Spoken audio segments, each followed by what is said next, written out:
For those that don't know, he trained Oscar De La Hoya, which is super, super cool. You know, obviously a very, very big name in the sport. Can you talk a little bit about like that season in time, that experience with him, and kind of what set him apart from a lot of the like, even if you're not huge into boxing per se, you know that name. Yeah, I was like, you know what I mean? And that is not true for every boxer that's come through, obviously. So what do you feel like sets him apart and how he's been able to make that kind of name for himself? He was the highest paid prize fighter of his time, non-heavyweight. And no matter what the pay, he would work the same. He would work just diligently. Yeah. He wouldn't eat unless I served him the food. He would do everything. He'd run in the morning. He'd go, what was my last 5-mile time? And the next day he'd want to beat it, even if it was by a second. Let go. Hey, okay, I know I'm here to stay. Just counting on my wins, so I can't play it safe. Try to go against us, get you out the way. Go hard, it's the only way to play. Let me say, I'm a trendsetter. I'm a go-getter. I'm a trendsetter. I'm a go-getter. I'm a trendsetter. Who can do it better? I'm a go-getter. I'm a trendsetter. Hey, look. Hey everyone, welcome back to another episode of Sportsing. We are so excited to have you guys back. I'm Gloria Govand. And I am Erica Lynn O'Keefe. And welcome on back. Yeah, welcome on back, guys. We're here with a very exciting guest. And we're so excited to introduce him. We have a lot of questions. I think you guys will certainly feel comfortable with all of the advice that he's about to give us, all of his knowledge and experience. Everyone, please give a warm welcome and big applause for Rob Garcia. Insert applause and smoke screen. Hi, how are you today? I'm doing excellent. How are you girls? Well, yeah, no, I'm doing good. Yeah. It's been a good day. Awesome. Yeah, so far not bad. We talked a little bit about potholes and, LA streets being trash, but here we are. We all got here safely. Yeah, right, exactly. We're gonna get home safe too. First and foremost, we just want to thank you for taking the time out to sit with us and chat with us. Definitely an honor and a pleasure. One of the things that we enjoy doing is kind of really understanding the mind frame of athletes, and who better to do that than the people who train them and help guide them in their careers and their journeys. And you have had an extensive career working with some of the best in your profession, from boxing to surfing and everything in between, I'd imagine. Yeah. And so we're really excited to get an idea of kind of starting from the beginning, right? Like what inspired you to get to this space, to go from training. I know that you pursued the careers yourself, and how you landed where you are now. Yeah, a lot of injuries at a young age, and it kind of sidetracked me, but also got me interested on how to get back to the field to play quickly. So I started using those theories on myself, and then I got to a certain level, and I realized that to be successful at highly competitive areas wasn't going to be my field. Okay. And so I started to pursue the academic route. And that got me. I went to San Diego State and Czech Institute of High Performance Training.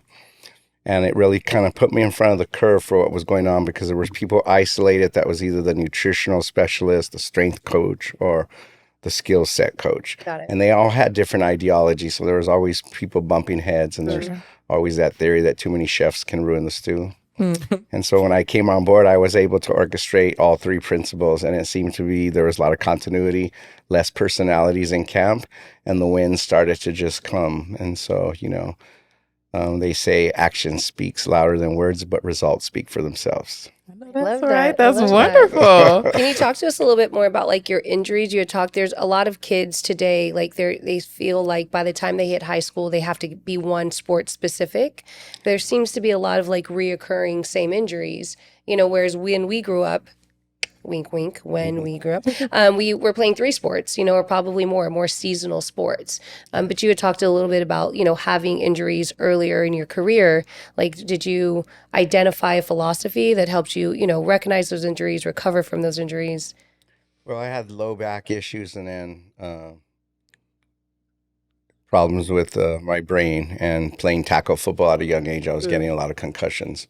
And so that kept me out. And they weren't really monitoring like they do nowadays. But I think multiple sports is key, because it gives you the dynamics to develop many skills that you need potentially just for one.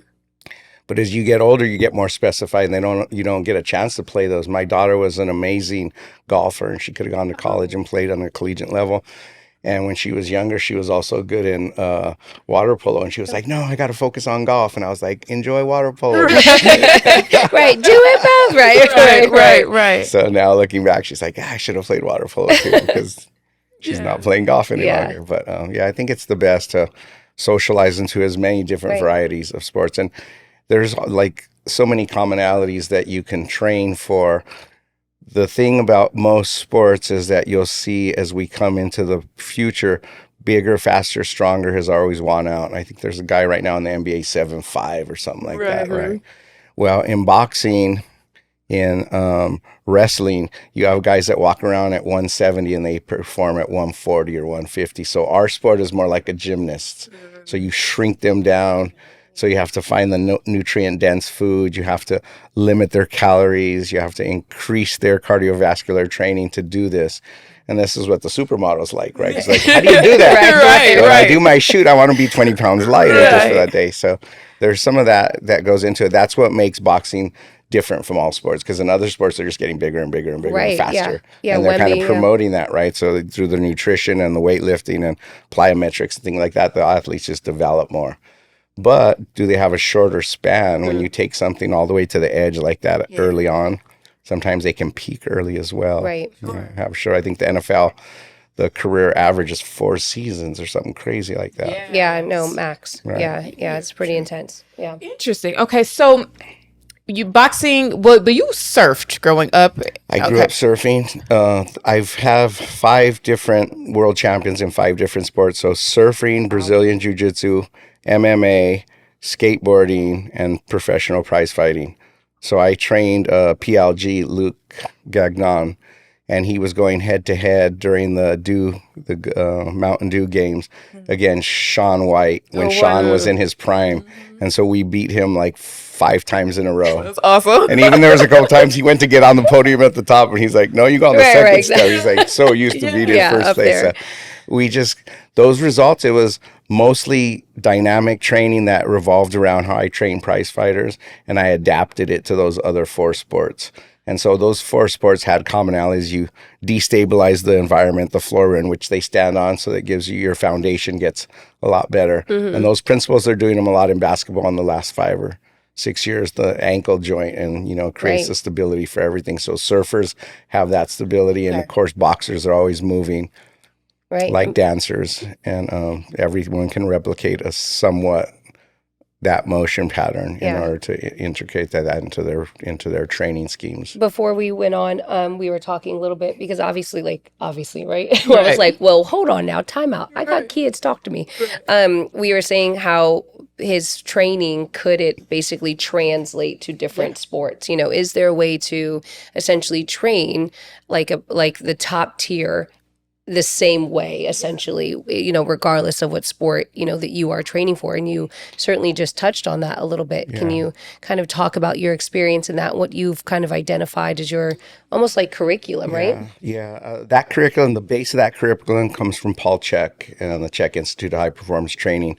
So he came down to the equation that the best all-around athlete in the world is a hockey player, because he's going in every direction at full speed while someone's trying to knock him down. He gets this little puck. He has to hit it at over 100 miles an hour, and usually the space that he's aiming for is about this big. Wow. I never thought of that. Right. Never thought of that. If you watch them play and you're on the behind the glass, you realize how fast the game and how big they are and how, in football, every position has like a specific set of movements, and he can't. The running back can't be a blocker, and the wide receiver can't, play quarterback. So they're all. But in hockey, they all kind of have these skill sets, almost like rugby, where they're all capable. They all have high levels of agility. Yeah, no, I always lose the puck. I'm always like, well, where'd it go? Yeah. I was like, and they're on ice skates nonetheless. Like, I'm the worst. I'm always like, huh? Oh, they found it. Oh, he scored. I'm like, woo. Yeah, no, so I hear you. I've never thought of it that way in terms of it being so nuanced. Yeah, so with that being said, the ankle joint, and finding the ways to find your stability. And as your stability gets better, you start to stand on a Swiss ball. You start to stand on things that are very unstable, and your body learns how to create that stability. And there was a lady that Kobe Bryant used to have just follow him around, and she would work those drills before the games up in his room before he'd even leave. And then at the end of the game, he'd come back, and she'd just use this deep massage on the bottoms of his feet to open everything up. So it was all about his ankle joint and having his feet, because after jumping so many times, your feet turn into like claws, all the muscles, right? So she traveled around, and it's like that was one of his secrets to keep himself fresh, from the ground up. Yeah. Oh, that's interesting. So if I am a person who's like, I'm a layman, I don't know, the specifics in the terminology or understand it fully, right? But I know that I am trying to work on, because a lot of that is like also core and all that, right? Yeah. So if I'm trying to kind of work on my core, whether it be with my kids or even myself, right? Like I'm trying to do a thing. If I'm going in the gym, what kind of things am I kind of looking to do that might kind of speak to a little bit to what you're talking about? Balance boards. Okay. The Bosu ball is also something that you can do many different drills on it, warm-up drills, squat, lunge, and it's not a stable environment. So all of a sudden the stability muscles, and what that does is it makes your neurological system fire. So when your nervous system, they say that your nervous system takes 6 times longer to recover from a workout than your musculoskeletal. So it's sending messages from the brain down to the muscles in order to keep them stable. And so it needs longer time to recover. But if you're just working the muscles in a stable environment, then you're not really working your agility, your nervous system. So Paul Chek would always say, we're conditioning your nervous system, and your muscles becoming fit are a byproduct of that. Got you. Interesting. So, it's like a reverse, Yeah. reverse engineer that. At what age are we talking? Like, what age should we start implementing this into the kids? From the time they can walk, because you're in an area where they don't need any equipment. So jumping onto things or jumping off things, or just holding things so that they can just figure out what balance is, picking one leg up, a pistol squat when they're little, and they start to acclimate to it real quick. And then, their balance and their ability to have proprioception, depth perception. And you don't need to have any toys to do that. You can do it out on the playground. You can do it on the bed, anywhere. Your kids love to just bounce and they're having jump. fun. They're everywhere, having for fun. sure. So it's just kind of cueing the athlete, cueing the kid into kind of what they're doing. Once the mind takes over and says, okay, what am I trying to accomplish? And they actually put a set of rules to it, and they're like, oh, I can do this. I see this. I get what's happening now. And so, that's the base. I think the primary thing that we all have in common is the discipline in the nutritional science. How do we eat in order to feed our body so that we have the right nutrition to build the muscles, the tissue, the ligaments, the tendons, but at the same time have the discipline to make sure that we're not ingesting too many calories or not enough, because then you get into malnutrition and you get injuries.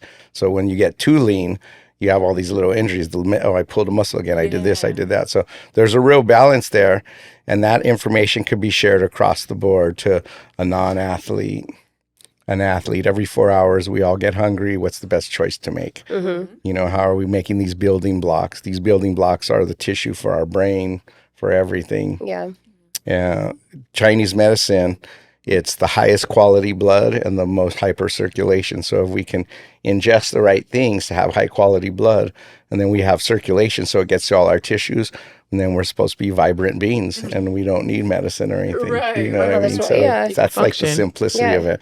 And so for the fighters, really counting their calories and not eating after 6:30, it's like if you could teach that discipline across the board, then that spills over to anything else. I can get up at 6 and work out. If I can eat what I'm supposed to, the second easiest thing is make it to the gym on time, and then make it consistently, and then see the progress, and then develop into whatever it is that you imagined yourself developing into. That's wild. That's so much sense. Yeah, I know. I mean, I was like, I know. I could probably speak for everyone when I say, like, my biggest issue is discipline in eating, right? Like, I have my goals that I want to accomplish with my body and things that I want to do and a certain level of fit that I want to be in. And I can probably condition myself to work out, right? Like, kind of. And even that's what's wrong, kind of. Let's be honest. But it's become much harder for me to actually say, okay, but you actually, it's a running joke with women, right? You have to ask a woman by 1 p.m., have you at least had something to eat? Because we're running, we're moving, and you kind of get your day started and you forget about it. And before I know it, I'm halfway through the day and I haven't eaten anything, and I'm wondering why I'm not fueling myself, or I'm wondering if I'm trying to gain muscle in the glute area.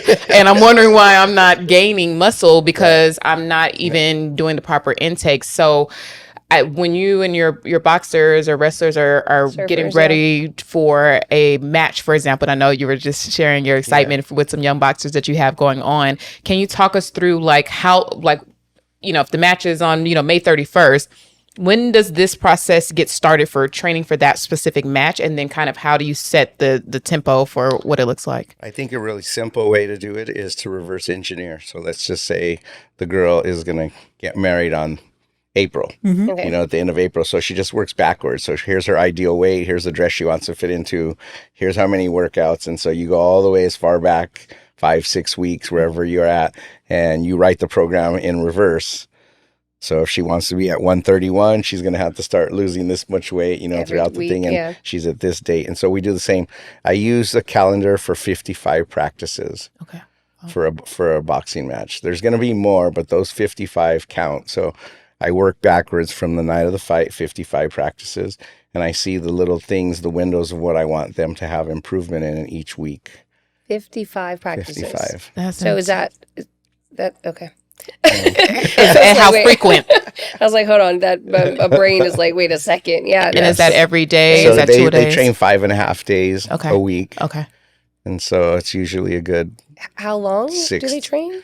The camps could last as much as 8 weeks. Okay, but in like a couple hours a day. 4 hours a day. 4 hours a day. So they'll have 2 practices. 5.5 times. Yes. So is there something to whether it be for I show up 45 minutes a day. Okay, 4 hours, please. So they'll get up and do the cardiovascular training in the morning, and that'll be about 2 hours by the time they've stretched and everything, and they'll get to be able to eat, rest, and then come back into the gym at 3-4 in the afternoon, and they'll spar and do all of that sport combat specific workout, and then they'll same thing go back to the disciplines of all the exercises that they'll do.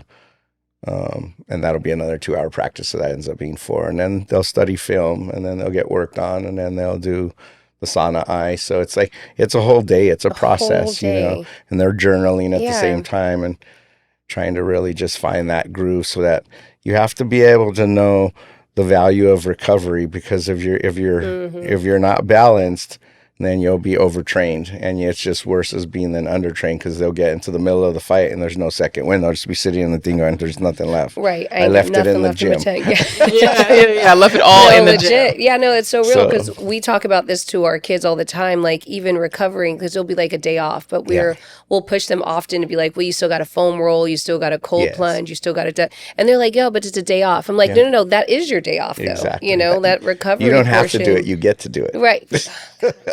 See, I knew my kid should have been here today. What are the ages of your children? We have 5. So we have 2 sets of twins. Our identical 2 boys. Sets. Holy smokes. I know. This is where all the gray. You can't see them now. Thank you, lighting. But my grays are in there. Our identical twins are 16. Our boy-girl twins are 18. And then our oldest daughter is 22. Awesome. That's amazing. It's a good beautiful time. Family. Yeah. Thank you. Always, no. Always something to do. Always something. And it's our younger set, our boys that we talk to, although our middle son is playing basketball in college as well. Mm-hmm. But we had talked a little bit about to them, like in terms of recovery, but also supplements. We just started getting into supplements. And I like creatine and extra protein and all these things, because talking about, and you had mentioned earlier too, today technology is so advanced, they're letting you can do like blood work, you could do, you can do all these different things that allow you to like understand your body a little more. So is there a certain time, like for your athletes, especially your youth athletes, that you tap into, that you put them on a specific diet, or like you start introducing supplements to them? Yeah, there's a book out there called Eat Right for Your Blood Type. Oh yeah. And that gives you, Dr. Amato, and that gives you a basic game plan. So if you're O positive, you're more conducive to eat meat, and you'll put the proteins in the right places. And then the thing is just, you have to monitor your weight on the scale, make sure you're hydrated. You have to keep a journal to see, how's the food digesting? Am I getting heartburn? Am I having regular bowel movement? Like, what's going on? So they start to understand this.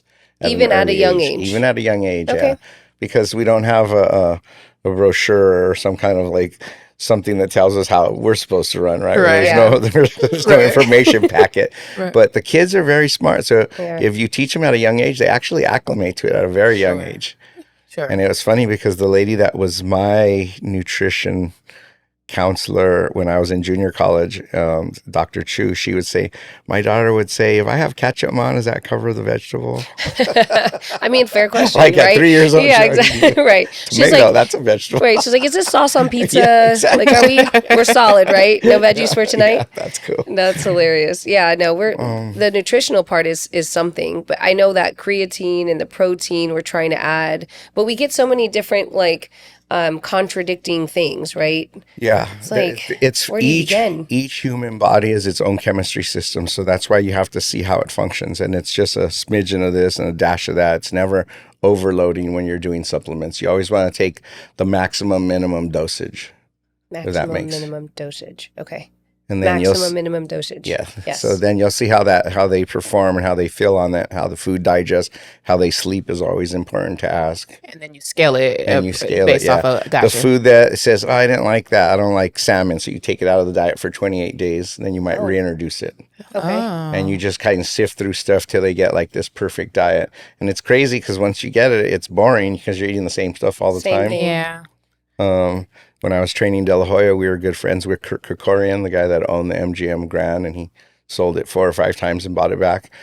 He was 80-something years old, played tennis every day, had a 30-year-old wife, and said, you know what, there's a lot of boring things, but I eat the same stuff every day, and it keeps me healthy. I can play tennis with her, and we do all this stuff, and it's just like a lot of people want to eat something different every day. Yeah. I eat the same boring stuff every day, but I'm way healthy. It works. Yeah, so it does work. Have you found that with the advancement of technology, I don't know if there's such a thing of having too much information, but has it, especially with you being in it with these athletes and your training and all that, has it been more helpful, hurtful? How do you not overload yourself with all of the information we have now? Don't get too far away from fundamentals because people need to write books. People need to have all these equations, and some of them don't have the credibility. Right. Some of them don't have the resume. Mm-hmm. So there was a girl, I was at the track and I was trying to get information from this gal. She was a great runner, but she was a dietitian. I was trying to get information and let her write a diet for one of my clients. And she said, I don't know. I'm so busy. I have so many Olympians. And I said, well, how many medalists do you have? Hello. She was like, okay, sir. Right. Get out. A lot of Olympians, but no medalists. Right. You're like, because you roll out. He opens his bed jacket. It's like medals. I mean, it's real though, because when you're talking about putting our kids, ourselves, whoever in the hands of anybody, whether you're trying to do this professionally or recreationally or whatever, or just for health purposes, it matters to check out the resume and understand, because everyone's a specialist, a guru, oh my gosh, these days and all of that. But how do we vet out to make sure that what are the results that these people are producing that's going to be effective for what I'm trying to do? Absolutely.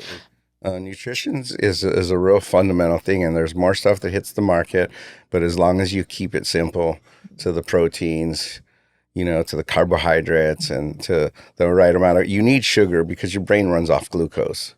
So as long as those things, blood paneling is if you want to be like high tech, is just have your blood read, because every 90 days, if you have a blood panel, it's going to tell you exactly where you are. You're not going to have to guess.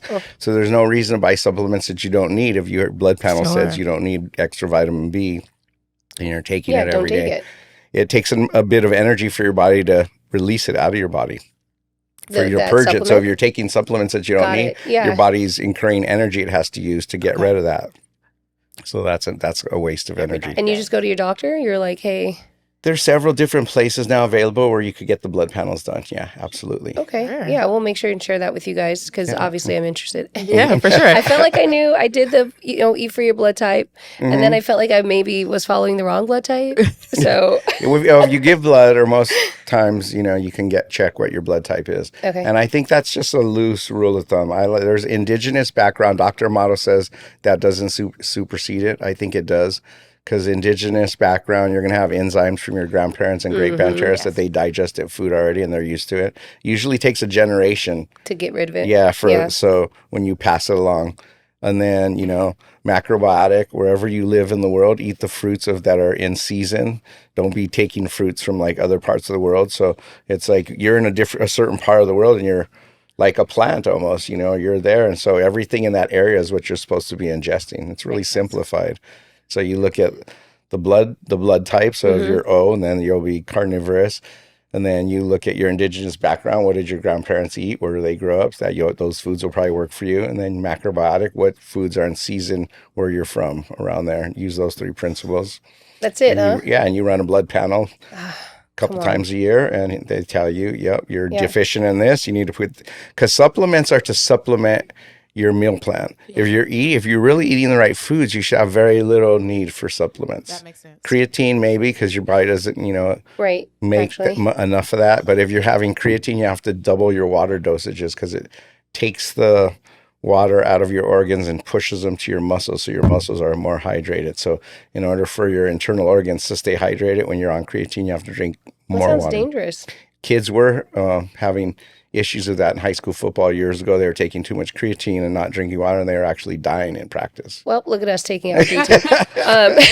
That's really good to know, because I feel like it has been such a big trend right now with the creatine specifically. Like I follow, the workout girlies and all that type of stuff, and everyone's kind of pushing that. But I have never heard them mentioning how to offset it when you're going. Because I even thought about getting some, because again, I have my goals, but I want to make sure that I now know. So that's important. If you're going to be doing these things, look into how to properly manage them. Yeah, when it says take a tablespoon, take a half a tablespoon when you start for the first 10 days and see how you feel before you go up to full dose, whatever they're recommending. That's always a good idea. Are there some crazy trends that you've seen out there? I mean, because there's this new, it's cortisol. Maybe there's a new one. Ozempic obviously is wild. Like a lot of people are using the peptides. So I have been in regenerative health for about 4 years. So involved with stem cell research, involved with exosome therapy, and involved with peptides. Okay, what's a peptide? Peptides are something that the body produces, but it helps them to turn a signal on or turn a signal off, depending on what you want to reduce, as far as weight gain, weight loss, any of the different activities with the hyper. I need a peptide for chocolate. How do you turn that off? Please and thank you. Just eat the right kind of chocolate. And so, that's been interesting. That's been a journey for me outside of the sports world. But it is basically, all those tools are to bring athletes back to the field of play as well. They're doing peptide therapy and injections with PRP into the joints, to inflammation is the key, right? You want to reduce the inflammation, and the joint starts to get mobilized again. Right. So that's one of the keys of each of those different, both the exosomes and the stem cells, to reduce the inflation. So interesting. Okay. We got some study and some researching to do. For real. I'm like, do you want to come home? Right, exactly. We can introduce you to the kids. So if you indulge us for a little bit, if we could do some slight little name dropping for a second. You mentioned De La Hoya. For those that don't know, he trained Oscar De La Hoya, which is super, super cool. Obviously a very, very big name in the sport. Can you talk a little bit about like that season and time, that experience with him, and kind of what set him apart from a lot of the even if you're not huge into boxing per se, you know that name. Yeah, I was like, you know what I mean? And that is not true for every boxer that's come through, obviously. So what do you feel like sets him apart, and how he's been able to make that kind of name for himself? Well, I think for him, he won a gold medal in '92 at the Olympics in Barcelona. And then he came into the pros, and he won a world title like quickly after that. And I was hired in 2000. Me and Mayweather Sr. were actually hired at the same time. He had just come off a loss with Felix Trinidad, I believe it was, or maybe Shane Mosley. He took a 9-month hiatus, and then he brought me and Mayweather Sr. on board. And me and Mayweather clicked right away. It didn't take us long to realize that we could work together. And with Oscar, he was already, he was the highest paid prize fighter of his time, non-heavyweight. And no matter what the pay, he would work the same. He would work just diligently. Yeah. He wouldn't eat unless I served him the food. He would do everything. He'd run in the morning. He'd go, what was my last 5-mile time? And the next day he'd want to beat it, even if it was by a second. Wow. So the way that his family raised him, he always had the way of his work ethic. And, like Kobe Bryant, you get to a point where, when he hired me, huge house and Bel Air and everything, the private jets, we did it all.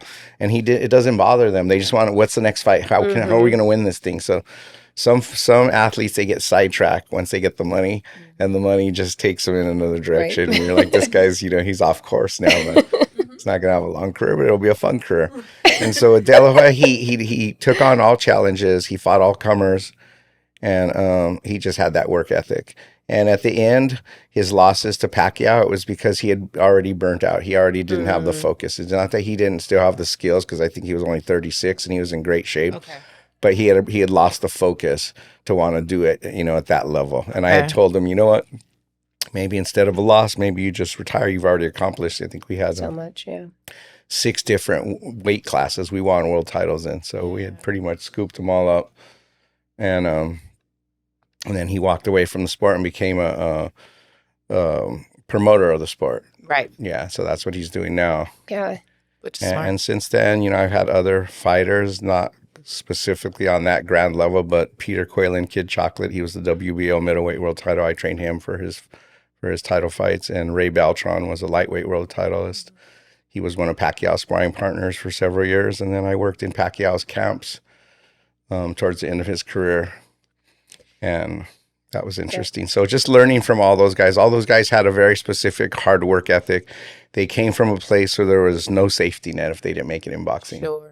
Yeah. So you have American poverty and then you have third world poverty. Sure. It doesn't even compare. Yeah. I mean, sure. No, imagine. yeah. Yeah. It's a thing. Yeah. Potholes, LA, world class. Yeah. First class. Yeah. There's a lot of different motivations that, you use when you climb that ladder. And my goal is just, I'm not a big Instagram person. I'm not a big person of look at what I've accomplished. I want to get one kid and I want to inspire him and have him inspire millions. Dope.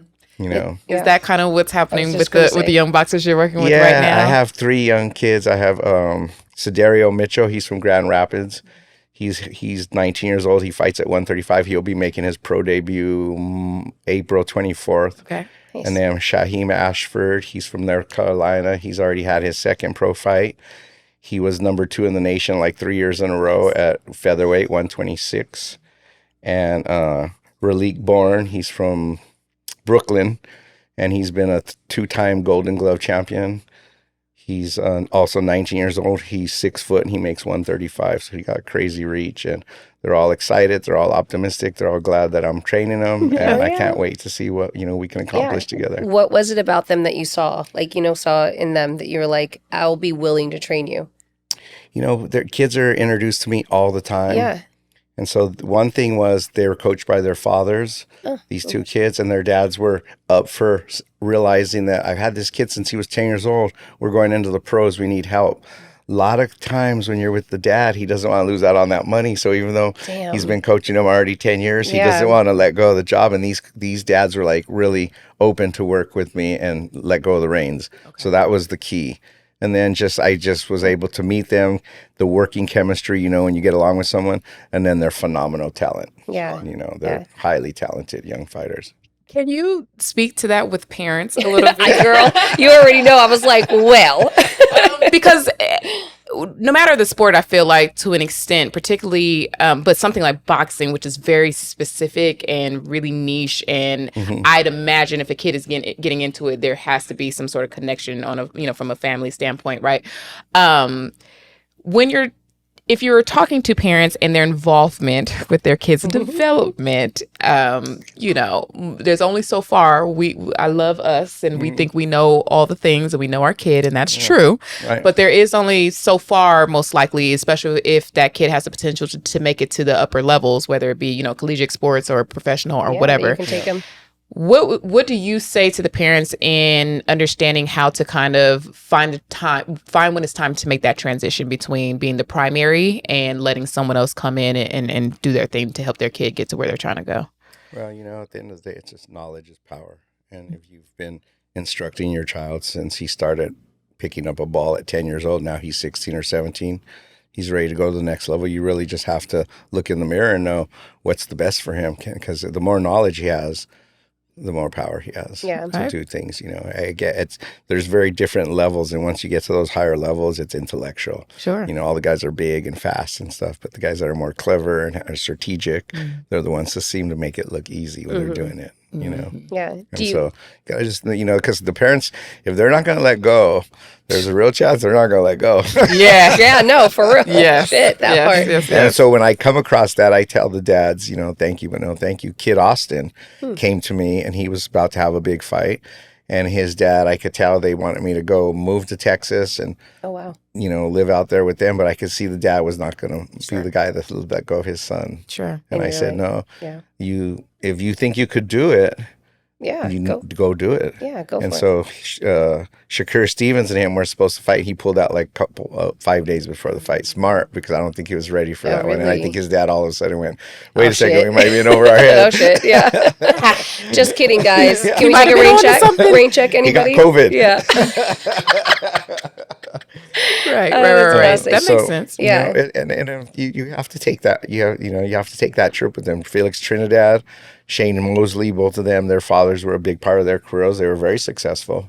Yeah, Floyd Mayweather, you talked Floyd about. Mayweather, Yeah, Floyd Sr. Yeah. But there's also some level of expertise to an extent, right, that though their parents had in their own right, things along that nature. And I think self-awareness, as with anything, is a part of it, right? Like, if I've only made it to this certain level, and there's somebody else that I have the opportunity to work with who's made it beyond there, then that just common sense goes, okay. You know what I mean?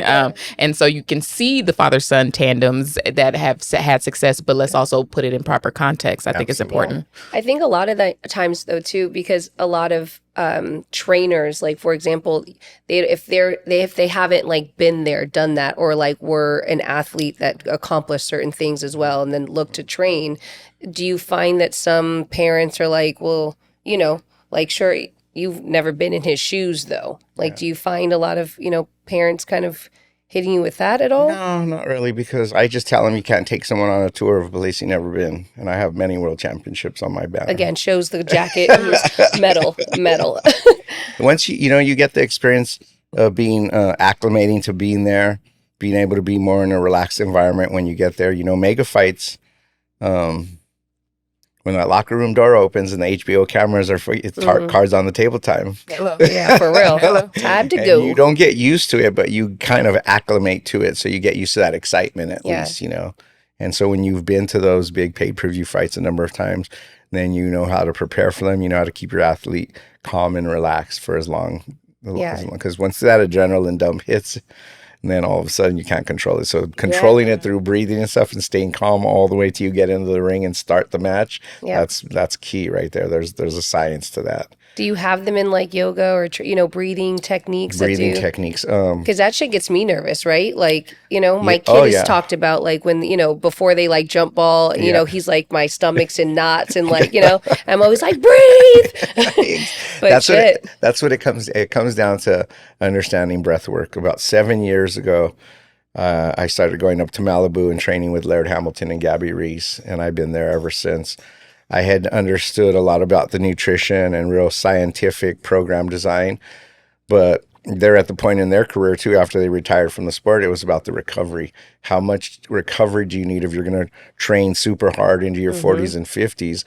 The ratio is going to change to recovery. And so it all came down to the breath work, the recovery, the, red light therapy, cold plunge. And we've had, I become good friends with Ronnie Stanley, who plays left, offensive, and tackle for the Ravens. Me and Jaylen Brown are good friends, and Kawhi Leonard. All those guys are up there because they understand recovery. Go Clippers. I had to look I'm over. a huge Clipper fan. So those are my boys. I've been training with. Send them a shout out if they're listening or watching. Yeah. Hopefully, and that same thing, they want to understand the recovery because it's the breath work is so important. And the kids are starting to learn the breath work and understanding that breath and movement are one. It's like a mirror of each other. Got it. And you also are training Isaiah and Carter Barnes, who are not. No, those are my kids. Bring them on up. Right. Oh, hell yeah. No, for sure. I'd love that. I think breath work is an interesting element to training as well, just because in everyday life, right? Like, one, we got to breathe to survive. But I think that the mental aspect, when you're talking about something like boxing, even surfing, right? These are dangerous sports because if you mentally make one slip up, it can be your career. It could be a lot of things. You know what I mean? Yeah, exactly. And so I'd imagine the tie-in, even in real time, when you're out in the ring, when you're out on the surf, when you're on the field, having the proper breath work to even stop yourself, and with the adrenaline that's happening, could be life-saving to an extent and an integral part of it. So how is there certain philosophies or techniques when it comes to breath work that you like to lean into? I think everything that I've studied is a spin-off from Wim Hof. Okay. So his breathing methods were like ground zero. And then people started doing variations of that. So Nice. what works? Yeah. There's different breath counts. There's different breath holds. There's hypoxia training. You can dabble with all of it. But the recovery of the breath and being able to utilize the breath before to control the adrenaline dump. Yeah, because I mean, sometimes I'll be at like a red light, you know, and I'll be like, I do a lot of breath work at like lights because sometimes I forget to breathe. Sometimes I'm like, I was thinking about tattooing that right here. And I told my mom and she was like, because you forget to breathe. And I was like, no, actually, sometimes though, yeah, sometimes I'm like, oh shit, I need to like take a breath, you know, before everybody on this freeway dies. Because like, you know, but like it's just going to all go to shit. But it is so important. Sometimes you're like, just that one deep inhale, exhale, like, whoo. Yeah. And a lot of times when we're in the gym actually doing any type of lifting or movement, like pro athletes, I have to say, okay, in the next set, you need to breathe more. Right, and that's the only thing I have to cue them on. All the technique of the lift is perfect. They know it, but they forget to breathe. Yeah, you hold that in. And so, all of a sudden you're like, and oh, that's shit. and that's key because on a real like different level, the highest quality oxygen goes to the brain when you take that breath, and your thoughts and your consciousness are controlled by that oxygen. So the purer the oxygen, the better the breath, the more your consciousness expands. Is that why people train high evolution? Elevation. Altitude. That too. Okay. They call it altitude and solitude. Oh. So to keep you out of the nightclub, I'll take you up to Big Bear. Hello. As human, okay? Right. Still trying to be in these streets. You can't be in these streets when you got a match coming up. But there's a lot of ways to mimic the altitude training now with the masks and all these different things. But it only lasts about 8 or 6 days. If you come down early from the mountain, and then all of a sudden your body acclimates back to sea level. But being up there, it gives you peace of mind, and isolation helps you stay focused on the camp. Yeah. So you also worked with Kelly Slater, which again, similarly, like even if you don't know surfing or like watch any of that, you know the name, which is cool. But like, how, I know that they all have their overlapping and their similarities, but how different when you're switching gears and you're talking about like training someone for surfing and kind of what the preparation looks like for that and all that. You know, I'm a SoCal girl. So although I don't surf because I can't swim, so different conversation. It's fine. But I love the ocean. I love the water. But I live near Redondo. You get up, you see the people going out there early in the morning and all of that. Like, can you talk about kind of one, working with Kelly specifically, but also just that environment and that sport? Oh, he's the greatest competitive surfer of all time by far, and fanatical. I think his birthday is only like a few days from Oscars. All the guys that I train that are really did well are all February, early or late February birthdays. That's so is that crazy, Pisces. It's because they're psychos. Yes, we are. But talk about breath holds. I mean, when you're in the ocean, when you're playing football, you could forget to breathe. You could breathe anytime you need to get a breath. If you're under the water because a wave just crashed out, you can't breathe. You have to hold your breath until you get to the surface, because if you swallow water, then that's kind of wrap. it. But Kelly was very easy to train as well because he was ultra focused. He kind of knew every nuance of what he needed to do. He would know all the scores he needed to get because it's a Grand Prix. So it's a series of 10 or 12 events over 8 or 9 months. And he would know specifically how many points he needed at each event to be crowned world champion at the end. Most guys were just out there trying to surf to get through the heat. So information, you know, being powerful, knowledge is power. He was very specific and knew everything that he needed to know about the strategy. And then he just wanted to know more, as much as he could, about the biomechanics. And he realized that boxers and surfers, they're standing in the same stance. The surfers paddle, the boxers use their upper body. So there was a lot of stuff that was, you know, correlating. So he kind of got it. And those guys, they just like to, you know, swing away and hit mitts. They're competitive, and that's just a way for them to think of themselves as prize fighters, even though, you know, when you get in there and it's one-on-one competition, it's you against the other guy, and it's kind of like, that's the mentality. Yeah. Somebody has to win. So even you can't say the waves were small or they were too big, because regardless of how they were, someone has to win. And so you have to be that person that makes yourself that guy. So is that how it works with the competitive surfing? Is it cumulative over the various meets, and the meets are happening all around the world? Yes. Okay, got it. And so, and they're man-on-man heats. So before they used to, Earlier on, they would put 4 or 6 men in a heat. Now it's three in initially when the contest starts. There's 3 people in heat, and then as you move on, it goes down to 2.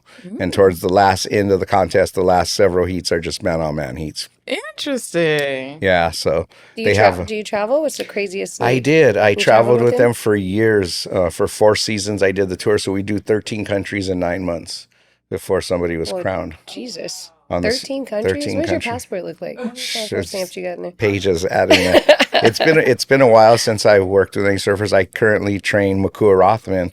He's retired from big wave surfing. He's the 2015 big wave world champion, and now he has a band, and they're traveling globally, and so that's got me kind of all over the place. Nice. Luckily, he's going to be extensively touring in this next coming month of April all over the U.S. Wow. And I'll be able to just dip in on the stops I'll be available for, because I have these young kids that are going to be fighting quite often. He was a little disappointed about that. So you can only divide yourself so much. Legit. And boxing is my main gig. So have you ever been out in the water like that? I've like seen waves. I'm like a super like, don't turn your back on the water. Yeah, I always talk to the water. I'm like, look, we're friends. I'm not trying to do, I mean, like I'm trying to go home to my kids. But like I've only seen videos of how big those fucking waves are. Crazy, yeah. And that like freaks me out just on video. And have you stand there and you watch them go out on that shit? No, I used to surf with him out there early on. You know, switchboards and, you know, caddy for him when the waves are real big. It's enchanting. Life? That shit is wild. You have to be in continuity with the ocean here. If you're not completely trying to sink yourself, if you're trying to conquer it, it'll crush you. Yeah. So you just try and go where you're supposed to go and try and feel where the current is. I've seen Moana. I don't think so. I talk to it often. Shit. Well, it's kind of it's funny because as someone who can't technically swim, like I love the ocean. I will jump in anybody. As long as I got a life vest on, I would jump in anybody's ocean. I snorkel anywhere I go. Like, you know, all that type of stuff. And I probably have the technique of it, but now I just have the fear because Fear's healthy. Always. Interesting. Right. And so because of it, I won't, like, I probably have taught myself the mechanics at this point to be able to swim, but I know it's such a vast place, obviously. You know what I mean? And so it's like, I refuse to jump in without the life vest because of the fear of it, for obvious reasons. But at the same time, there's just such a beauty of being out there in the water and being with the flow of it, which is what I think is actually really beautiful about the sport and watching them kind of navigate the waters the way that they do. Because you have to have that fear. El Salvador, Costa Rica, there's plenty of places that are just being opened up to tourists, and people are like, oh, this is so beautiful and so tropical. They don't have the lifeguards in place like they do in other parts of the world. So you do have to be very careful when you're out on those beaches, because every week there's lots of drownings all the time. They don't report that because they don't want the tourism to plummet. So you just have to know, like she said, it's good to be scared and wear that vest. Don't just think, oh, I'm just gonna go swim. I'm gonna just hop out there, baby. You're like, there's no honey tail. Where's all the lifeguards? Exactly. There's none. Where's all the lifeguards? There's none. This is a secluded beach. Shit. He said they don't report that. That's hilarious. I'm Googling now every time I go. No, seriously, how many deaths have you had? Exactly. Do you still get out for surf? No, I haven't really been into the surfing part. It takes so much time. It's to travel, to look for surf, to surf. Sure. Then if you're in the water 2-3 hours, then you need to relax after because you spent so much energy. And entrepreneurialism is what I've been pursuing the last couple of years. It's interesting to me. I've got involved in several projects, an AI project and with the stem cell stuff. So that's where I spend my time. I don't really have that time to be out in the water like I did when I was younger. So now you're a little bit more like, granular, like, you got your kids coming up, in it. And so you're kind of a little bit more focused. Yeah. Got you. And it's funny because coming your way. I'll tell you a story. There was like 9 months and I trained Momoa and I lived at his house. He was getting ready to play the role of a boxer. Jason Momoa. We're all thinking the same Momoa the same Momoa. Yeah, with the hair and the shirt. Yeah. Okay, totally fine. Hey, Jason. Hey. So and Lisa, his wife at the time, is a very good friend of mine too. I Beautiful. Do all clean up. She's like, you're the only one that cleans up this because you always come to my house. And after we'd be done, we'd be in Topanga. We'd be running, lifting. I'd be like, let's just jump in the water. I'm sorry, you were where? Because that sounds really close to where. Let go, lady. And he would go, he goes, nah. And I was like, why? He's like, well, I have a group of friends. They have no money at all. They surf all the time. I have another group of friends that are so ultra rich. They have plenty of time and they surf quite a bit. I'm sort of in the middle, so I'm either going to go to this part or to that part, and then I'll start surfing again. And the last time I seen him on Kauai, he was surfing. He was again. surfing. All right, Like, exactly. well, there Like, you well, go. I think you went He up. got to the right one. Yeah, I think you So went I'm going up. to try the Good same for thing. him. Yeah, I'm going to kind of hell put it yeah. off to either go to one or the other. Right. So you mentioned how now awesome. you are being more entrepreneurial and you're dealing with stem cell and all of that. Between the work that you're still doing in the boxing field and I'm assuming wrestling, and what you're discovering with stem cell, what do you make of the legacy that you were trying to leave within your impact on the sports world and kind of understanding sports science and all the things you're involving yourself in? I think right now is a great time for me because boxing is being taken over. Turk Al-Sheikh, who's from Riyadh, has taken over boxing in the last 2 or 3 years, and their family. And so boxing was in the Stone Age. That's the way that guys were preparing, the equipment that we were using, the way that the matches are being judged, and they don't use technology, so that it's just 3 guys saying who won. Whatever it is, he's going to change all that. So I hope I can bring a certain amount of coaching knowledge to the field during my tenure. I had a very interesting conversation. After 25 years of being under Floyd Mayweather Sr., he's getting the dementia, and it's breaking my heart because I would just stay the whole time, me and him make a good team.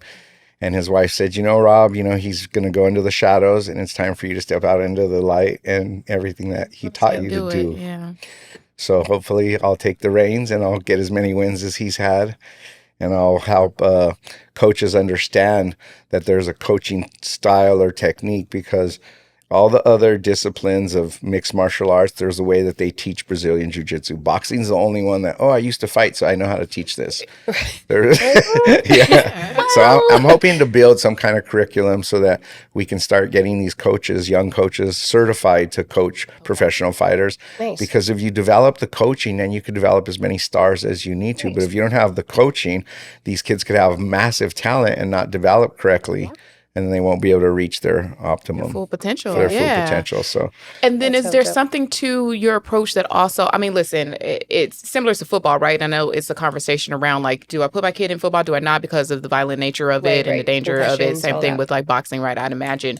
But even to your point of kind of how you're learning to develop the way that training is happening, all that, is there a way that you're implementing in there that can even combat some of the dangers of it, if you will? Right. absolutely. I think after sparring, you should go straight into hyperbaric chamber. I don't think you should have to. We shouldn't have facilities where the fighter has to be a multimillionaire prize fighter to own one of those. Right. If you're a soccer player and you're on any pro soccer team, you have access To it. to all this equipment. And so boxers, hopefully, Sheik will provide that for the facilities in the future. And the thing is the equipment too that they're wearing for sparring, they can improve that quite a bit so that it The protects their headgear. brain. Yeah. Okay. And the thing about the coaches too is that when you're doing something technically, whether it be jiu-jitsu or boxing, you don't have to go full blast. And as long as the coaches know how to slow everything back down, because the kids will get a little carried away, and you just have to have the sense to say, okay, we're going to do this. Let's go back to 65%. Yeah. And slow it back down so they're not just swinging away. And it really helps them to analyze how they're doing something technically, because once you get into the fight or flight response, you're just It's a defending wrap. yourself. Yeah, you're not even thinking. legit. You're just Yeah, like, you I'm don't give a surviving. shit. Exactly. Yeah. You're like, So I you don't have give a to damn. I'm trying to kill you in front of me. Exactly. Yeah. So you have to get them to understand that. Once they do, then they work together well, and you have what you call a good stablemate, someone that's going to get you better and get you ready for the Yeah. fight, instead of the guy that's going to beat your brains out during those 6 weeks, and then when you get to the fight, you already arrive with brain damage. Right. Yeah. That's real. Right, you that's know? not Yeah, good. there's some coaches, and I don't want to mention them. They're very famous. They've had great fighters, and the fighters are already punch drunk at 27, 28 years old. They're ready to retire. And that's not because the fighter has a certain brain that's predestined to do that. It's because all They the years put of them in- sparring hard. They wild. lost it, Yeah. all that in their faculties in the gym, not under the bright lights. Yeah, So that interesting. sucks. Yeah. Damn. Yeah, it does. Yeah, that's But it's wild. just, ignorance, lack of knowledge, stuff like that. Yeah. That's Yeah. really, I I'm mean, sorry. we talk a lot about knowing your coaches, knowing who you know, who your trainers Absolutely. are, how to choose them, when to kind of like let one go, reevaluate all that. I mean, and, you've spoken to why that's so important. That's could be such a significant part of, an athlete's journey, Absolutely. that training or lack thereof, and, letting go of the dad or the mom, really the dad. Yeah, is the mom, if you obviously. the mom's always going to be there. True story. She can be a more quiet voice, and then she'll stay right there. The great thing too that with De La Hoya is his dad stayed on he didn't want to ever be the coach. He was smart like that. He was like, I'm going to be the consultant, and I'll keep bringing coaches. And he went through a ton of coaches during his career, always looking to get more knowledge and a better understanding of the sport. So he was always seeking that. That was another thing. He was a seeker of knowledge. And that's super important. That didn't mess up his training, though. Do you if you interrupt a certain style, that you're kind of become consistent, comfortable with? Does that not The mess thing up is your there's, jam? you have stuff where you're accumulating knowledge and then how you apply it. And sometimes you have all this knowledge, but you're not using half of it. You're using what you know works.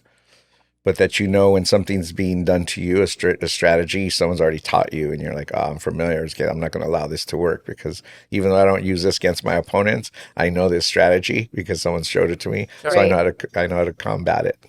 Sure. And it's just it's a bunch of misdirection, a lot of ambushes, a lot of and in basketball, same thing. When they pick and roll and they set certain plays up, they're blocking certain guys out that don't even know they're going to get blocked out till the ball's passed away from them. Right. You're like, that's it. Right. You're like, that's So my guy. it's kind of all the same. And it's like, I've been telling my young fighters, I've been watching a lot of young Allen Iverson. It's like that first step when he takes quick that step. jab step. What? It's the same thing in boxing. You take that step and you move and you get him to flinch. And if he doesn't move, then you're just already you going take him around this him the other way. His feet are flat. He's not going to be able to cover that area. Yeah. Right. And obviously, right, sports have so much overlapping, things, but shit, that when he talked about surf and boxing, I was like, oh, yeah, that is right. Yeah. Yeah. But So, anyhow, it all blends together. Yeah. And there's certain, you would have to have somebody, if you were going to switch sports. If somebody told me, oh yeah, we want to bring you on board for some great Italian soccer team, I could be under the tutelage of one of their physical conditioning coaches that actually knew the sport, and then mix in some of my boxing stuff. I wouldn't just take the job and go, oh, I'm going to start. Right. Switch over. So, and then he would see the crossovers that I provide and be able to apply them into their training schemes. Gotcha. So that would work out something like that. Yeah.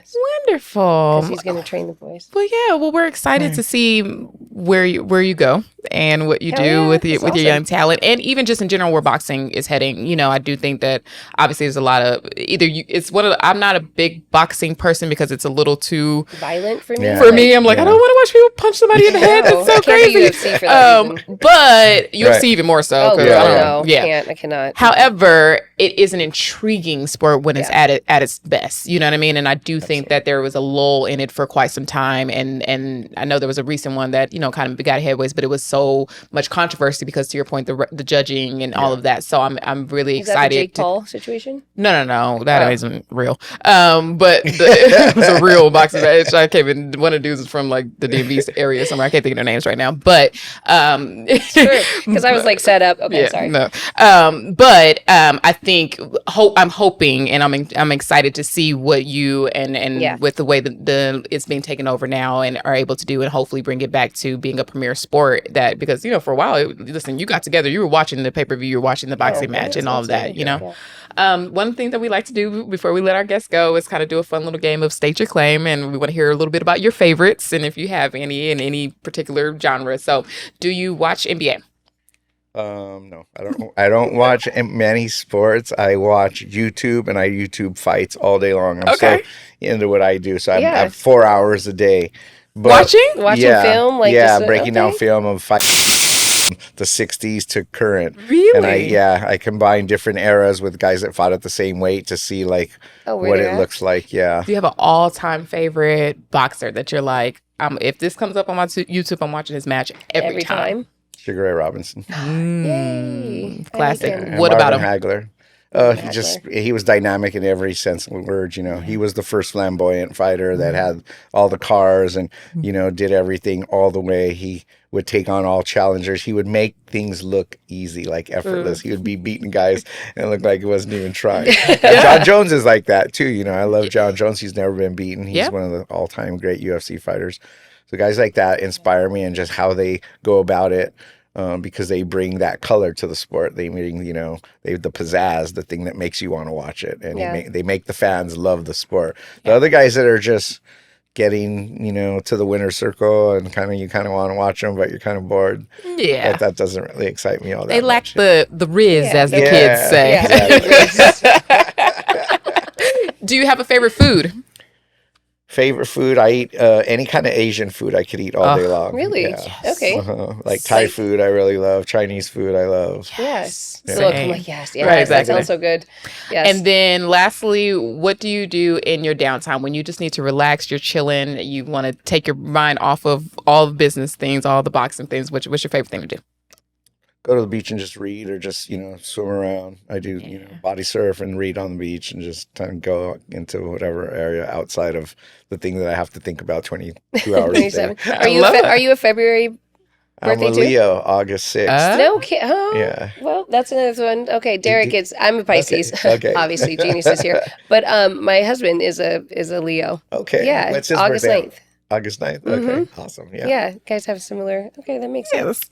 Well, we want to say thank you so much for being here. This was really helpful, knowledgeable, and awesome. So we really appreciate you taking the time. Thanks for having me. Thank you. After these young kids I have get to 10-0 and everyone else in the U.S. knows who they are, we'll come back on the show and hell yeah, have bring some more talks. Let's bring them. Yes, absolutely. I'll go toe to toe. Just kidding. All right, y'all. That is another episode of Sportsing. We want to say thank you for listening in. Make sure that you are subscribed, liking, sharing, commenting, telling everybody that you know about it, being positive and nice. Because don't be mean. Y'all be mean. Don't be mean. Yo, you guys are mean. That's so weird. No, but we appreciate you listening. And of course, we'll be back next week. I'm Erica and that's Gloria. Bye. And bye. Right. And this is Rob. Yeah. See ya.